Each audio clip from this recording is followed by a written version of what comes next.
Bonjour à tous, je vais vous présenter Tales of Glory. J'ai joué à ce jeu en mode normal de 2, 3 et 4 joueurs, et également en mode expert à 3 et à 4 joueurs. Pour des premières parties d'une durée d'environ 45 minutes à 2 à 3 joueurs et 1 heure à 4.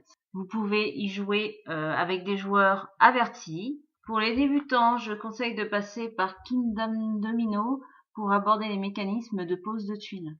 Tales of Glory a un matériel de qualité, des tuiles, des jetons épais, un superbe rangement du matériel thermoformé avec des inscriptions. Le graphisme est très coloré, les logos sont clairs et instinctifs dans l'utilisation. Le thème est du médiéval fantastique.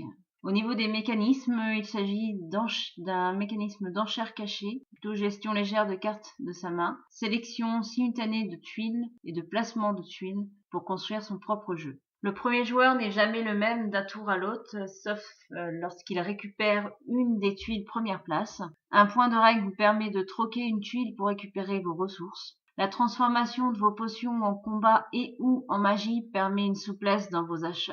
À 4 joueurs, vous avez plus de visibilité sur les tuiles, mais vous pouvez vous retrouver avec pas beaucoup de ressources. Il faut choisir à chaque tour la meilleure tuile, avec le moindre coût en ressources et le moins de prestige, pour construire son jeu et en même temps jeter un coup d'œil à ses adversaires. Les tuiles des étendues sauvages sont plus chères, mais peuvent valoir le coup. La pose des tuiles devient plus complexe au fur et à mesure du jeu, à cause des connexions entre les tuiles, de la récupération de points de prestige, de ressources et des objectifs de fin. Nous n'avons pas vu passer la partie. Au niveau de l'équilibrage du jeu, les scores sont serrés autour de 40 points. En mode expert, vous choisissez de garder 2 tuiles objectif fin sur 3. Vous devrez les payer. Elles ne sont pas chères, mais peuvent rapporter gros. Vous aurez des écarts de score en fin de partie. Pour les 2 parties que j'ai faites, donc à 3 et à 4 joueurs, le meilleur joueur est monté à 69 à 3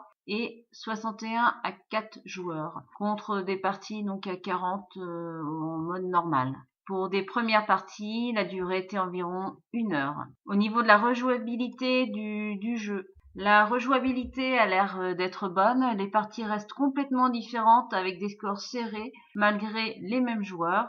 Les joueurs doivent adopter des tactiques différentes car les tuiles héros, les tuiles aventures changent à chaque partie. Au vu des 5 parties jouées, plus vous jouez au jeu, plus le jeu devient tactique sans avoir trop d'écart avec les nouveaux joueurs.